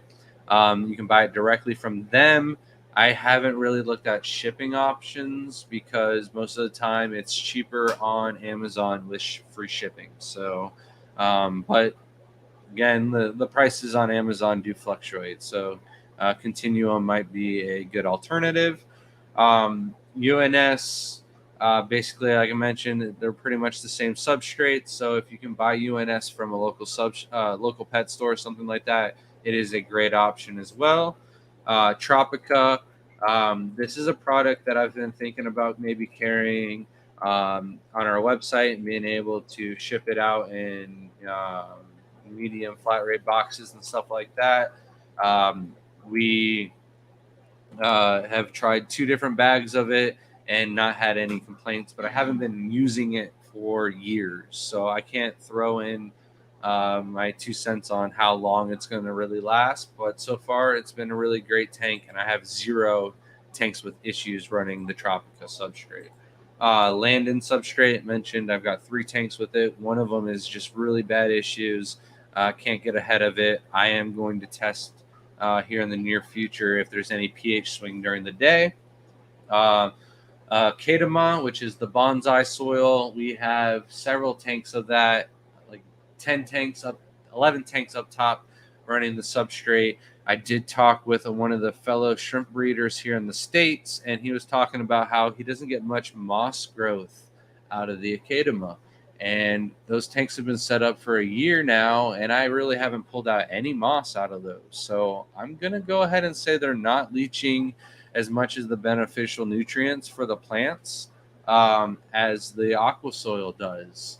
I'm really not doing anything different between those and the other tanks, and the moss just isn't growing nearly as well. And which is weird because it's specific for plants. Yeah, it's for bonsai soil, but like it's for slow growing plants. Yeah, the roots and stuff like that. I don't know. Maybe if you want stunted trees, it's a good substrate. You only stunt them by trimming them. You want it though. Still growing pretty good. Maybe you have to actually plant plants into the soil to get the actual benefits for it. Moss so far has not done. Well, if you guys use a Kedama out there and you get good growth out of substrate, I'd love to hear from it in the tanks, and comment down below. All right. The next one is Shrimp King. In the beginning of our journey of being a international judge and Shelby working at the shows and stuff like that, we have gone through lots of shows working with Denarly and have gotten several bags of their substrate.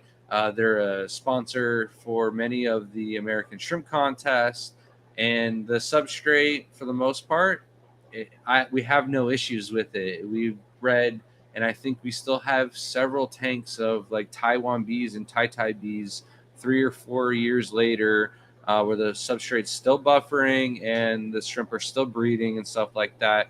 The only thing I really don't like about it is it's not uniform, so it doesn't look the best. It's kind of dirty, so you have to really be particular with filling it up real slow so you don't turn the whole tank into dirty water. And we do find like pieces of sticks and stuff like that where you'll find that in some of the other cheaper substrates where Shrimp King is like the same price of all the other good ones, and if you're looking for that natural look, maybe Shrimp King is there for you. It does have a bad reputation in Europe from where it comes from, which is surprising, but I've never really had a bad experience with it. Nano said, what plants do you keep with your Caridina shrimp? Almost all of our Caridina tanks have moss in them. Some of them have maybe some Boost, Java Fern, or Crips in it as well. One tank has just guppy grass, but for the most part, they all just have moss. I don't like to grow plants in my Caridina breeding tanks that have roots, because it'll, you got to take the plant out and it might cause a bacterial infection or something like that. You could, if you just wanted to, have a busting shrimp tank and plants and stuff like that, and you don't want to catch them out and stuff like that, go for it. Plant it up, use whatever whatever you can do in a planted tank will be maybe better off in a Caridina shrimp tank. Like you said, thank you, Grant and Shelby, for highlighting this topic for the live chat. Is it okay to admit to that as a new researcher / soon-to-be user to Aquasoil, all the brands available, that it is a little overwhelming? There is. That's why I try to tell you, hey, go for Brightwell or UNS, and Tropica is another great option. The Academa and Flu, they're all real good options. It's all going to really depend on what's accessible to you and whether or not, like, there's some people that just refuse to buy off of Amazon. I understand, support small business wherever you can, but like at the same time, our expenses would be way higher if we didn't buy things off of Amazon. So it's like the small business like us also benefit off of Amazon. So it's like I know small businesses that only exist because of Amazon and buying their supplies. Like some slime companies, you got to think they're like making millions just because they're buying their supplies off of Amazon and remaking it into it. It's crazy. But I would say that it is a little overwhelming, especially when you first get into it, because the more you research about any subject in the world, the more conflicting data you get, no matter what you do. Just like any health things, like it's going to be the same with everything. All you got to do is try to take the words from people that that have experience doing it. Look how long they've been doing it. See how successful they are, and then there's other people that do it too. Like they have success with this way with their water. So if you can find someone in your area with your water specifically, and then try to see what they've been using, there's got to be at least one person, if not more, and then or near you that same water parameters will go with that substrate too, and then see how long they've had it last. And I think that will be your most overall success. Same with shrimp, and that's what we recommend every time. But if you don't want to take my word on it and you want a second opinion, Facebook is great. If you just simply search the brand of substrate in a shrimp group, Shrimp Pimpin' is great if you want to use them. They're not as old as the USA Freshwater Shrimp and Plant group. So if you search it in the USA Freshwater Shrimp and Plant, you're going to get records of people's experience for like a decade, where shrimp pimping has been, the last few years. It's a lot more active. So if you made a post, I would make it on shrimp pimping, asking people's opinions. But if Most you just active wanted one. to like search data, that USA Freshwater Shrimp group still has some gold in it, even though it's not that active. All right. SL Aqua. This is a great substrate. It was cheap. We set up like 40 aquariums with it, but I found after 2 years that we were getting bigger swings out of that substrate than any other soils on the market. So basically, during the time of the light during the day, the pH would climb like on an average of 0.5 or higher. And that could definitely be detrimental to baby survival rate. Maybe not an issue for yellow King Kongs, tang tai, and tiger shrimp and stuff like that, but the tai bees, the pintos, the galaxies, and stuff like that, you certainly want to have a stable pH during the lifespan of like the babies growing up. So for sure, you want to make sure you're checking your pH after a year or two when using that substrate, and just keep an eye out. I do believe the Shrimp King soil does it a little bit as well, but not nearly as bad as the SL Aqua. Owasi, it's like the newest substrate that we've tried out. Don't really have a lot of feedback on it.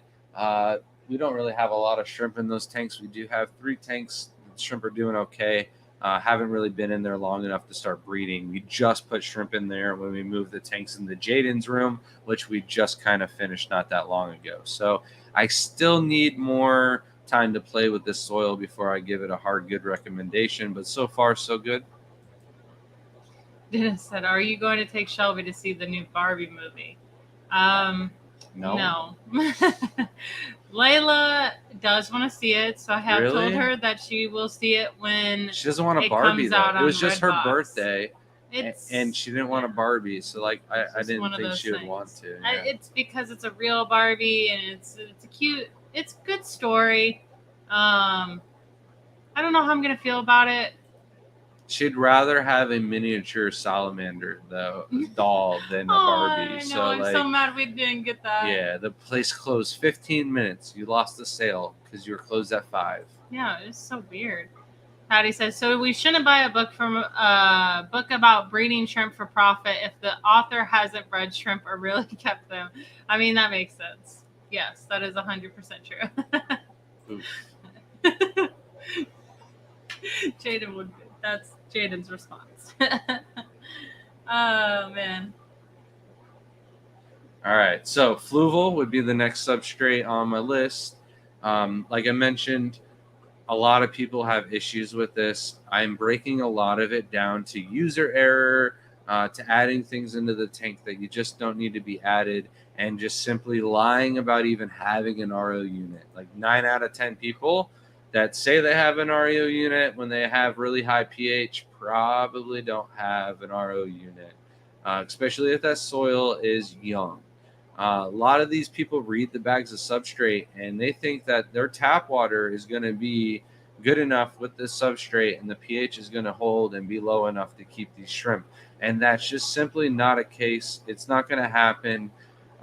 It might for a short, very small amount of period of time, and that's why 6-9 months in, they're complaining about their pH being 6.5 or higher, and claiming their KH is 0. The other problem is these test kits are not very active. Like the drop test, the API drop, the Sarah, Fluval has their own drops. Those are going to be way more accurate than the test strips. But like this test strips, especially if they're old and opened and sitting on the shelves for very long, they're just not that accurate. So you got to think any test strips or test kits out there can be anywhere from 20 to 40% inaccurate. So you definitely want to be careful. Maybe have 2 different types of test kits and make sure that your water source is actually 0 KH. A lot of people will say, oh, I'm buying my RO water from the pet store, and the employee was supposed to change the filters and they forgot that day, and now the RO water is running a little bit heavy on the KH. So these are all things that reasons why you want to use your own RO unit